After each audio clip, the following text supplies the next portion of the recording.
G'day everyone, welcome to Life on the Hulls. I'm Ross. I'm doing a little bit of work to help Janet build a catamaran. He stole my line. He just has to be the centre of attention. He stole my line. I was going to say that. Oh, did I get into trouble last week? I laughed. There was dinner involved. I'm Ross. I'm building this 42-foot catamaran, pretty much on my own. Don't you worry, I made a faux pas. I said I was building a boat on my own with a little bit of help from Janet, my wife, and friends, and quite frankly, it's true, but no, it's not true. It's not true. Yeah, I'm digging a hole. I'm digging a hole. Right, we're laying up the hardtop roof this week, and this is for our helm station.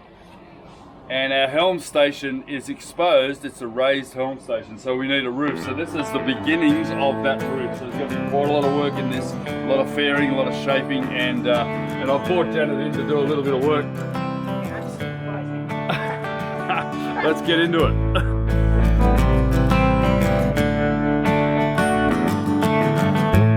Seems to be every morning for the last 8 weeks. I come in, I get the frames and I'm finished, and I start to sit them in place. These 4 here are for our heads. The inside has 3 coats of clear, the outside has about 5, so we're starting to get like a piano-like build on them, and I'll go and install them back in the heads, and that way they're all in place and ready to be glued in and bonded.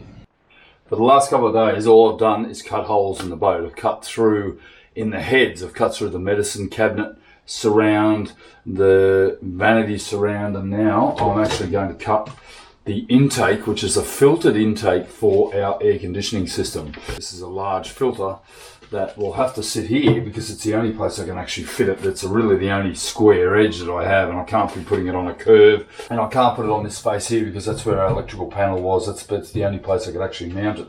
So it's going to go here, up off the floor. Obviously we want it to we don't want it to be sucking in too much dust, but I can't put it any lower because I've got a whole lot of other things going on behind it here.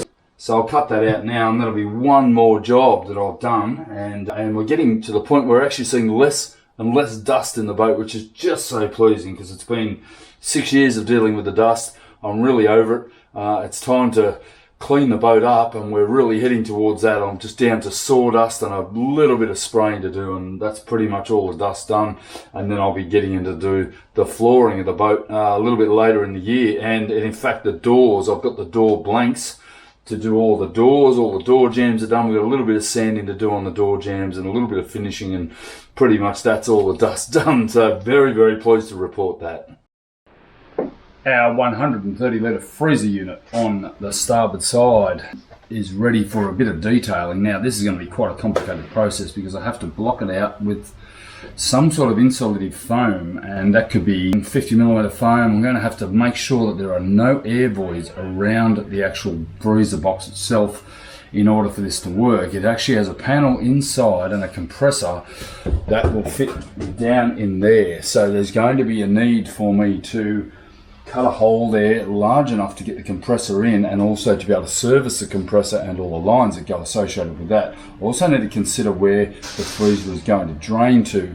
I am inclined to drain it into the bilge. However, the more reading I do, the more it says don't drain it into the bilge. So, and whether I actually put a drain in or not, because really having a drain in there will also mean that there is a leak of some description and less freezer efficiency and therefore more power usage. So there's a lot to think about. But before I can do that, I need to remove the countertop, which is only just sitting here, and I've actually been preparing this over the last couple of weeks. And this will have the doors cut out of it, so I need to put this away for a little while. And then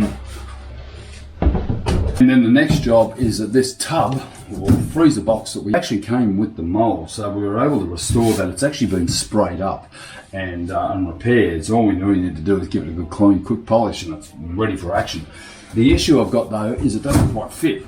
My wall here, I've got a little bit of overhang, so I need to firstly scribe the back wall to make sure that it's going to fit, and cut that out to make sure it's flush against the back wall. And then similarly on this side, I need to then determine where it's going to fit inside. Now I intend to make it fit inside the wall, or actually on the lip of the wall here, which will be ideal. But what I need to do is put in a cleat on the back here to hold the whole thing in place. That'll be epoxied in place and probably laminated just so it'll never fall in. And then ultimately I can get to finishing the actual freezer install. Now what we're going to do is not damage too much of the woodwork. You can see here I'm just basically going to glue foam all the way around this thing, plop it back in place, and that'll make sure that I've got the perfect insulative properties. And that's absolutely filthy down in there. I'll give that a clean out while I'm at it.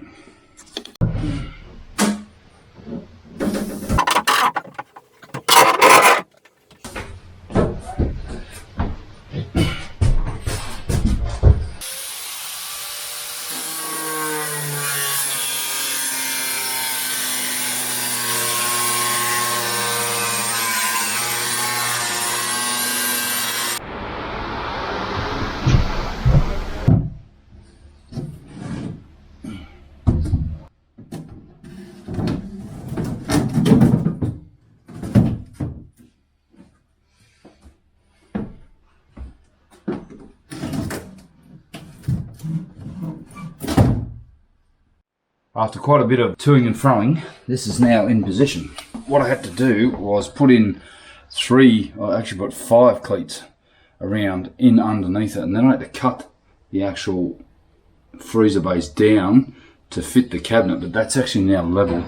And now I've got to work out how to do the actual doors, because I need to glue the underside section to the actual timber cutout, and that's going to be a bit of a job. I'm going to have to drop the saw in and cut out these door accesses. Not really looking forward to doing that.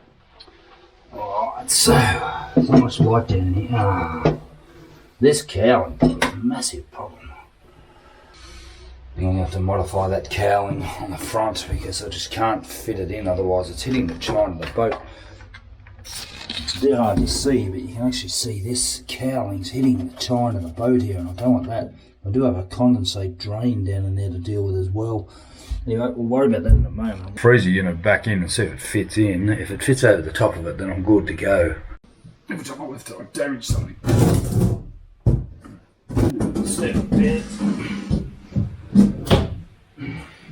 So I'm scratching all the door trims, lifting this thing in and out. So I'm a bit sick of it, to be honest. But anyway, we'll get it in. It looks like I've got room, so that's actually sitting flush, so that means I've got plenty of room. I need to mark out a door here that's going to facilitate removing this compressor at any time. Alright, I've marked out a hatch down there. I'm going to cut that out. As you can see, this bloody freezer has just been a lot of work, but anyway, we'll get this cut out. I still have to put a bridge across the centre of that for the doors. But I'll get this one cut out and I can get the compressor back out. There's certainly plenty of room in there. I'm sort of hoping I've got at least 50 millimeters of space between the base of this and the compressor to facilitate me putting foam on the bottom of the actual box itself, because that still has to be done. But anyway, I'll get all this cut out. At least I can get it all prepped. I can make the wood surrounds. I'm not going to use the plastic hatches. I intend to make a proper door like we've done in all the cabins here. And then I'll put some sort of a breathing vent in it as well. Tried many ways to fit this. I've actually even taken the cowling off the front, exposing the evaporator fins, and I don't want to do that. So I've worked out a way I'm going to mount this actually back to front. It's actually going to be mounted down there facing forward, and I'll have an air intake on the other end of the cabinet. So there'll be one here, down the bottom here, and a door that I have access to this compressor, and another one up the front there. So I'll get it back in, and I've got to sit this back in to make sure it's actually not going to impede on the fitment of the actual compressor itself, because I've got to get foam all the way around this. I have to cover this in 50 millimeters of expanded polyurethane foam, H35 foam, and that will insulate this entire box. But I've got to make sure that it actually has the room down there to allow for this compressor. I think I've just got enough room, but we'll see how we go. Now I've got to make a nasty cut on my freezer shelf. Now the problem is it's a bucket style freezer, and obviously we want the cold air to sit in it, so I have to cut 2 doors out of this beautiful bench top that I've made. And I've actually got plans that came with the original boat, and these plans sort of lay it out, and pretty much I'm following it to the letter of the law. But the problem is it's very hard to work out because the inserts that actually mount to the doors are hidden underneath the bench. So I'm sort of trusting the dimensions that I've been given, and I do have to install a bridge across the centre here so that I can have two separate doors. I can't just have one big door. I mean, I could have one big door, but I prefer to have two smaller doors, and that way I can get the whole thing in pretty simply. So I've got these plans, and it calls for two separate doors. So I've already measured out this one.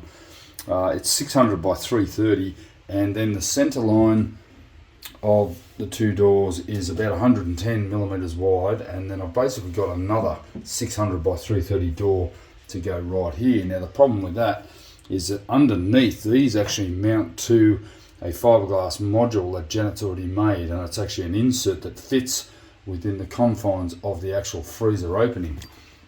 So I'm going to have to use a drop cut saw to actually cut into this, because it's obviously internal. I can't just drill out a hole and jigsaw it out. I'm going to try to do it with my track saw, but it's going to be a bit hairy. I'm not really looking forward to it. But the other thing I have to do is route the edges of it.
Go.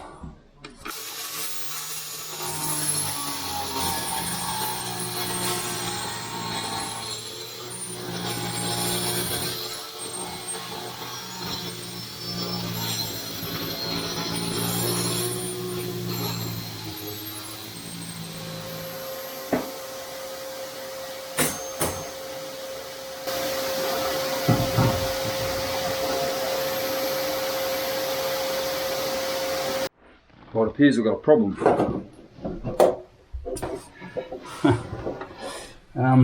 That there is the bottom of the freezer.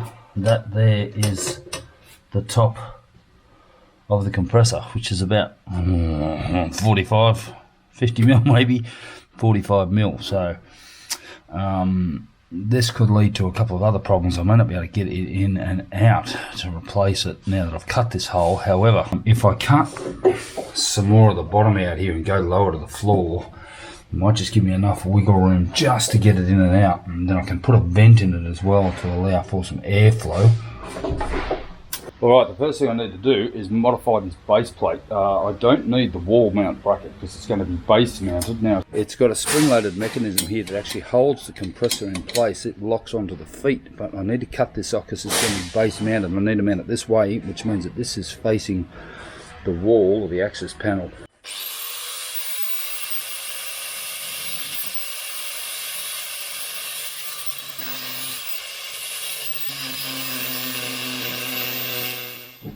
Alright, let's take a look at this compressor. So I've just cut the base plate down, and I needed to do that because it actually had a panel on the side here which was for wall mount. I need a base mounted one, so it's going to fit on the floor of the cabin sole, and the compressor itself actually fits on with these rubber mounts onto this base plate, and it's spring loaded, obviously to dampen vibration and to make for easy removal. So if I need to remove, I can simply pull like so, and we can get rid of the whole thing altogether.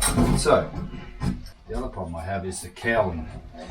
This particular part of the cowling here is actually hitting the chine of the actual bottom of the boat, so I'm going to have to blend away this part here without affecting the refrigeration and the coil that I have here, and I can't move that, but I think once I get rid of the bottom part of this, I think we're going to have a perfect fit. Very, very fortunate, because I would have had to build it up and I haven't got the room to build it up, so this has been a pretty complicated part of the assembly. I can certainly straighten out these guys and put them wherever they need to go, so I'm not that worried about them at the moment, but I do need to get it fitted.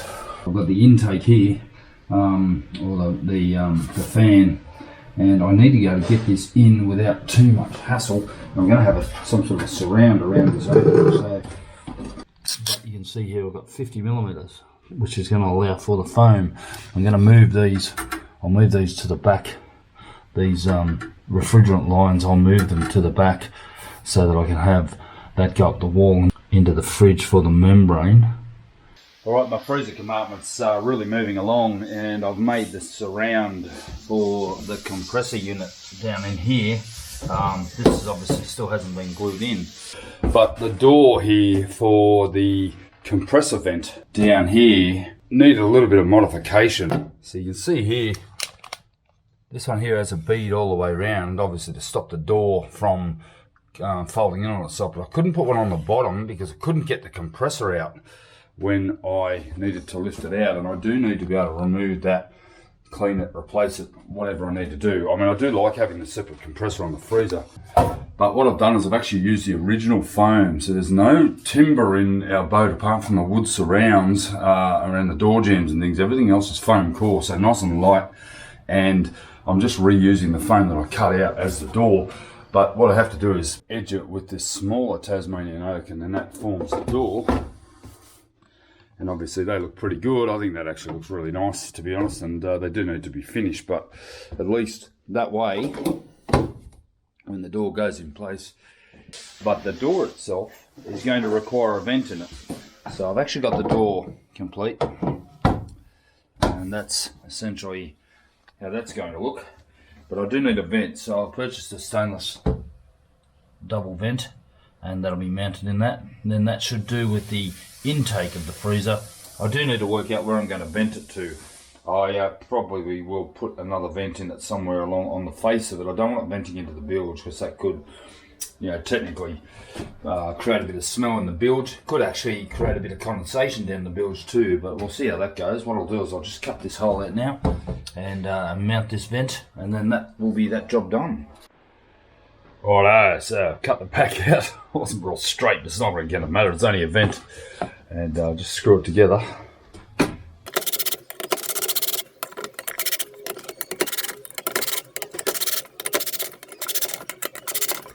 And then there's the all important lining up all of the screws so that they're all orientated in the same direction. That's my OCD, and I'm sticking to it.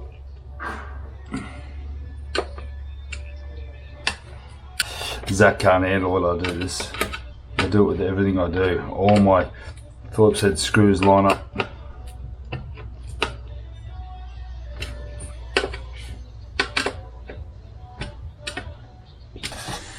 So as you can see, they're all orientated correctly. Very important. Hopefully you'll never find a screw in this place that isn't orientated like that.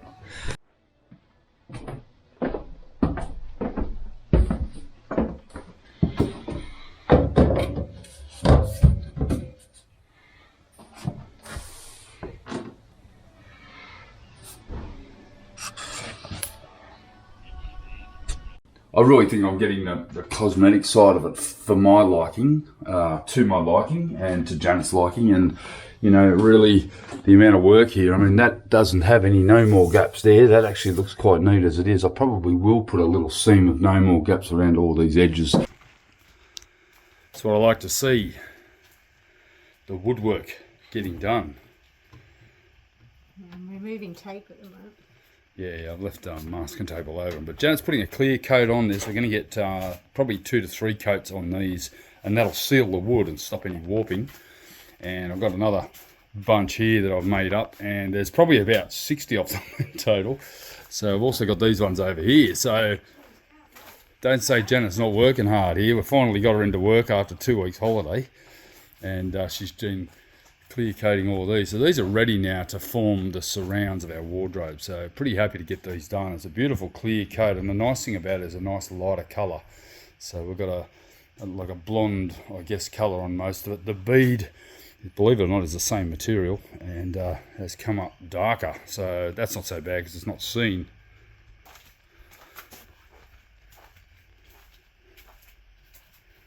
But yeah, we've been pretty liberal with what we're putting on this stuff because it's we want to soak in and then seal the wood so we don't end up with any warping, because we don't want this changing shape. Wood soaks in, or? Yeah, it does. Yeah, that's the maple, the Meranti, and we're going to epoxy the back sides of those. Are actually going to be glued to the fiberglass surrounds or the foam core surrounds of our robe, so that'll seal it inherently anyway. But the nice thing is we're going to get a really good look all round, clear of the actual wall without having to mask too much. We are having to glue a few things on and mask them. A couple of things I've got to glue on and then mask around them because they have to be in place before we stain them, and we have to be super careful we don't get it on our fiberglass. We can always polish that off, but we don't want to create extra work, obviously.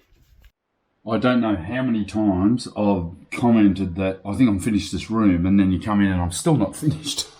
I've done pretty much all the woodwork, but what I've had to do now is actually prepare the entire surrounds for gluing in. So all the doors are made, basically everything's done. I've just got to glue these on now, and once they're glued, that's going to be permanently in place. Every one of these frames, in fact in this room there's 6 frames, and I've also got this whole one here and the one here on the freezer compressor unit is going to be glued in as well. So there's a lot of gluing to be done, and around the engine hatch as well. So there's plenty of gluing to be done, and yeah, the preparation's just been ridiculous, the amount of work to get just this lot of doors in. Look at the mess here. All the doors are made up, and then they've still got to be sanded and stained. So there's a whole lot of work to be done still to get each room complete.